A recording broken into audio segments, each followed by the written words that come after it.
RC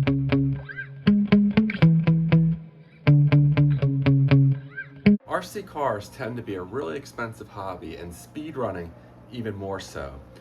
What I do on this channel is I try to focus on budget-friendly builds, and those who watch my channel see me take many budget-friendly cars to 100 miles an hour and beyond. In this video, I'm going to show you a combination, an actual combination, not some fictitious, nonsensical one. A lot of channels out there like to claim, oh, this is a 100-mile-an-hour setup, and it's really not. Man, this is some bullshit. I'm going to show you a setup that goes 115 plus miles an hour.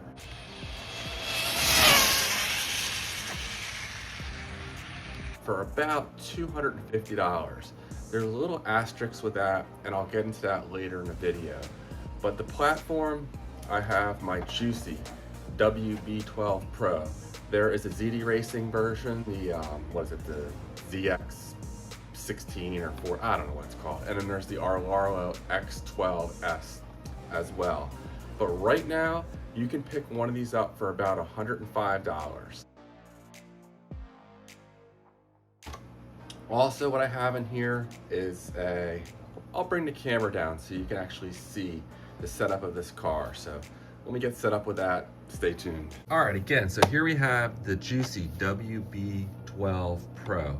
And while it's heavily modified, there's nothing crazy going on here. And you know, it still uses the stock chassis. And other than that though, internally there are a lot of changes. So I have a 2860 50/50 kV motor. You can pick one of these up for about $45. A $5 ESC fan. This EC is only an 80 amp unit, but it's not one you can actually purchase. It's made by ZTW. Their 120 amp model is a really tight fit in here. But you could go ahead and pick up one of the Globact or XC 120 amp units, and I believe it would fit in here probably as well as this does. And they're about $60 for the ESC. What else do I have here? I have a 50 tooth pinion gear. This is made by Arlaro. I think you can get one of these about $15, maybe $20. So it's an expensive pinion gear, but I also sourced pinion gears from eBay up to 47 teeth that are about half that price. But this is a 50 tooth that I've been using in here. What else do we have? Tires. These are matrix foam tires, 30 millimeters wide, touring car, 37 shore. They do rub slightly up front here. I had to use a Dremel tool and grind down the screw there on the end link.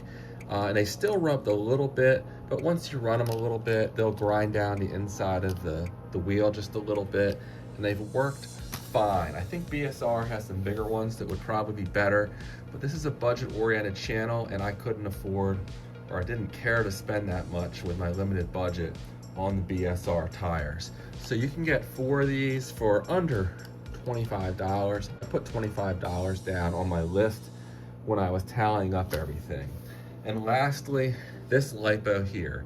SMC makes some of the best lipos on the market. This one's actually quite inexpensive, and it looks like I grabbed the 3S version and not the 4S version. But you can pick up the 4S version of this battery for about, I think it's $21. When you add all that up, that comes to a little under $250. So there you go. You can see here I cut a hole out for the cooling fan to fit the motor, but otherwise the body is, you know, completely stock. It's as, you know, it came, no big modifications there. And then I added some weight to the front of the car. But if you look closely at my build, still have the stock servo, still even running an XT60 connector. I used some JB Weld steel stick along with the original motor mount to, you know, make it so the 50 tooth pinion gear can fit in there. I reinforced the rear wing a bit with some drywall tape and E6000 glue. And there might be a few other little tweaks I did here and there that I'm forgetting to mention, but this is a build that you know, most anyone could probably put together. And I don't know about you guys, but there's few things I enjoy more than putting together something like this that can smoke cars 2, 3, even 4 times as expensive as it. And it's so satisfying to have such a small, budget-oriented car that is so fast. And I actually plan on taking this out and attempting 120 miles an hour on a different pack, possibly tomorrow. So stay tuned for that video in the future. Now, the asterisks. I am not running the stock transmitter receiver in here. You can see I have 2 wires here.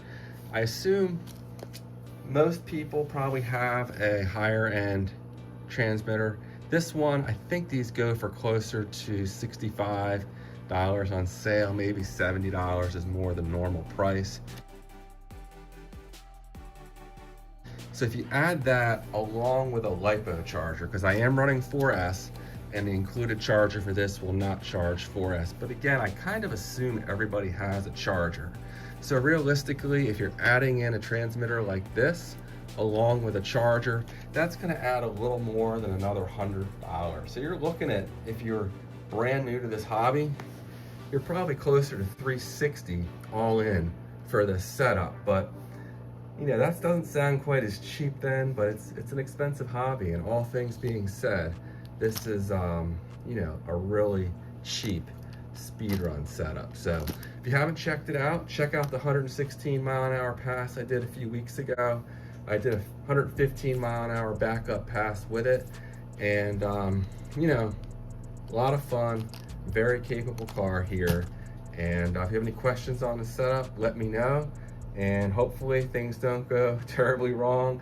120 is going to be real dicey. Maybe I'll only get up to 118, 119. Oh, and I do have a poll where I was asking my viewers how fast he thought this would go. I'll put a link to that as well. So if you haven't made a guess already, please make a guess, because it's always interesting to see how fast my viewers think builds like this might go. All right, guys, that's all I have for this one. I just wanted to do a quick video on how to build a budget-friendly 115 plus mile an hour RC car. And this one here, to me, is a pretty impressive and, you know, pretty accessible build. Okay, here we go, 4S time.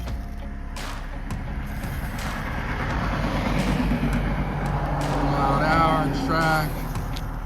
Start. Definitely says we're reading.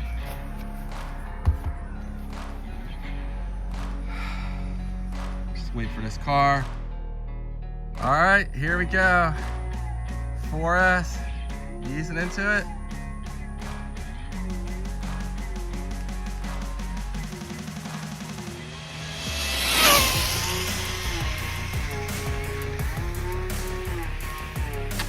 Whoa, whoa, whoa.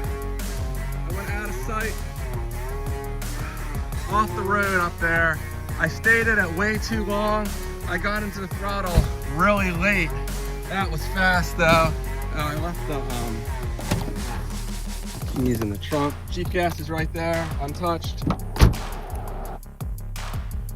There it is right there. And it just barely went into the grass. I was on the uphill part when I hit full throttle, so definitely not a perfect run, but hey, it's stuck and I was at full throttle. And if I was to guess, even going uphill, I'm thinking we had a good chance of hitting 110, maybe the 111 speed that was in my poll, or my viewers were looking to see how fast this car might go.